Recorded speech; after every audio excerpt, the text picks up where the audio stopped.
Hello guys, bersama saya lagi dalam Alright Nopo Channel. Sekali lagi sahabat semua, saya ingin memberikan update ya berkaitan dengan kenyataan terkini ya daripada Hadi Awang yang dibalas ya direspon semula oleh pemimpin ataupun ahli Parlimen Kepung Lim Lip Eng. Dan bagi saya sendiri sahabat semua, apabila saya melihat ya kenyataan daripada Hadi Awang ini, seakan-akan ya mereka cuba untuk menutup segala kebobrokan, kedangkalan ya, mungkin juga kelakuan ya guru-guru di sekolah agama ataupun jenayah-jenayah yang dilakukan oleh ustaz-ustaz sahabat-sahabat semua. Jadi ini antara perkara yang amat mengejutkan kita. Jadi kalau kita lihat kenyataan media ini, yang mana dikatakan tidak wajar Hadi salahkan media lapor kes jenayah ustaz sekolah agama.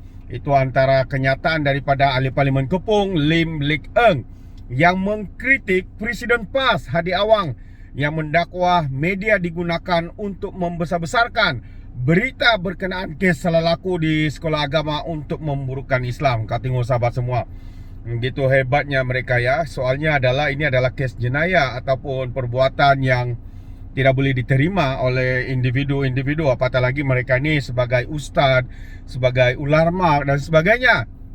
Tapi seakan-akan mereka cuba menutup dan mempertahankan jenayah ya yang dilakukan ini. Ini satu yang amat-amat merisaukan kita. Jadi menyifatkan dakwaan itu sebagai tidak wajar. Lim mempersoalkan ya, jika PAS membenarkan kes jenayah seperti itu tidak dilaporkan ketika menjadi sebahagian daripada kerajaan. Katanya kebanyakan media di Malaysia hanya menjalankan tugas mereka sebagai kuasa keempat untuk menyediakan maklumat yang dipercayai oleh rakyat. Selain itu, pendedahan jenayah oleh media boleh menghalang lebih ramai orang, terutamanya kanak-kanak, daripada menjadi mangsa. Jenayah baru, kata ahli Parlimen DAP itu dalam satu kenyataan hari ini. Selasa lalu, Hadi mendakwa media sering ya digunakan ya untuk atau digunakan oleh seteru katanya untuk mencemarkan Islam dengan memperbesarkan kelemahan tokoh atau agamawan apabila mereka terjerumus dalam kesalahan moral atau jenayah. Ini antara satu perkara yang ataupun kenyataan yang bagi pandangan saya juga sahabat semua, saya setuju ya dengan kenyataan daripada ahli Parlimen Kepung ini. Dan seakan-akan mereka cuba menutupi segala jenayah, segala perlakuan jenayah yang ataupun kesalahan moral ya yang dilakukan oleh guru-guru, ustaz-ustaz ya. Mungkin begitu, salah satunya mungkin juga antaranya berkaitan dengan seorang ustaz ya yang mengambil kesempatan kepada pelajar-pelajar. Jadi mungkinkah mereka cuba untuk melindungi ustaz-ustaz ini daripada dilaporkan di media sosial berkaitan dengan jenayah yang mereka lakukan, dengan perbuatan yang tidak bermoral ini sahabat-sahabat semua. Jadi apa pandangan anda? Jadi sekiranya terdapat berita dari sekolah agama, pondok, sekolah tahfiz ataupun seorang ustaz, imam, orang yang berkopiah, apalagi mereka yang berjubah, ada yang sengaja diletakkan kopiah atau jubahnya atau dipakaikan jilbab wanita. Keadaan ini laksana peribahasa seekor kerbau membawa lumpur, semuanya terpalit, katanya. Lim kemudian mempersoalkan jika PAS ketika menjadi sebahagian daripada kerajaan PAS dan Bersatu, yaitu Perikatan Nasional sebelum ini, pernah menghalang media daripada melaporkan berita seumpama itu. Hadi dan PAS pernah menjadi kerajaan pusat selama 33 bulan. Pada masa itulah, adakah PAS mengawal dan menghalang media daripada melaporkan hal-hal benar ataupun pahit? Soalnya, adakah Hadi dan PAS telah melindungi dan membenarkan pelaku tersebut sama ada mereka ada gelaran agama ataupun tidak, dan membenarkan mereka menerusi aktiviti jenayah mereka? Soalnya lagi. Wow, ini satu persoalan yang menarik ya untuk kita fikirkan. Dan kita boleh melihat sahabat semua bahawa seakan-akan mereka ni cuba melindungi ya kelakuan dan juga perbuatan-perbuatan tidak senonoh, jenayah yang melibatkan guru-guru sekolah tahfiz, ulama ataupun ustaz sahabat semua.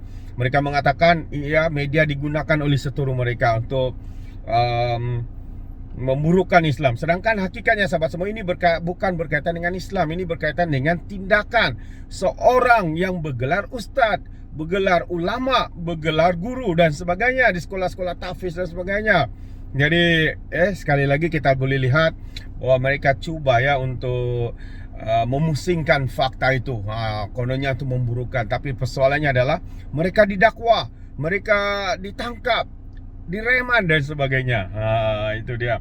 Dan satu lagi sekarang ini yang sedang hangat diperkatakan, fitnah yang dilemparkan oleh geng-geng yang meroyan, yang kehilangan kuasa, termasuk juga pimpinan-pimpinan daripada PAS dan juga Bersatu, ya, berkaitan dengan YB Hanayo. Didakwa kononnya suami YB Hana ini menerima tender secara terus. Sedangkan hakikatnya sahabat semua, hari ini kalau kita lihat projek DRT di Selangor bukan melalui rundingan terus, iaitu acara perkara yang didedakan oleh Esko Negeri Selangor. Jadi penglibatan Syarikat Asia Mobility Sdn Bhd dalam proses melaksanakan bukti konsep POC Projek Perintis Demand Responsive Transit dibuat secara request for proposal atau permintaan cadangan dan bukan menerusi rundingan terus seperti yang didakwa katanya. SK Pelaburan Perdagangan dan Mobility Selangor, Eng Shihan, berkata dakwaan bahawa Asia Mobility merupakan satu-satunya syarikat yang dipilih juga tidak benar kerana syarikat badan bas Coach Sdn Bhd turut diberi peluang melaksanakan POC selain sedang melihat kepada permohonan satu lagi syarikat untuk melihat sama ada dalam proses itu bagi fasa yang seterusnya. Katanya lagi pada awal bulan ini kerajaan negeri telah menerima cadangan daripada syarikat Kumpul Sdn Bhd yang berhasrat terlibat sama dalam proses POC, yang juga telah menerima kelulusan agensi pengangkutan awam darat untuk menyertai proses tersebut. Jadi kerajaan negeri yakin bahawa proses penilaian RFP dan keputusan melibatkan syarikat-syarikat ini telah dilaksanakan dengan hemat dan asas yang kukuh serta menepati syarat serta garis panduan undang-undang sedia ada, katanya dalam satu kenyataan di Shah Alam hari ini. yang juga ahli Dewan Undangan Negeri Adun Kinrara berkata, peruntukan yang disalurkan kepada kedua-dua syarikat Asia Mobility dan Badan Bas Kos untuk memberikan subsidi kepada setiap pengguna yang menaiki bas berkenaan adalah sama rata, iaitu 2.1 juta ringgit bagi sepanjang tempoh pelaksanaan POC. Katanya lagi, bayaran itu juga tidak disalurkan secara sekaligus, sebaliknya dibuat melalui 3 fasa untuk memastikan tiada penyalahgunaan peruntukan negeri.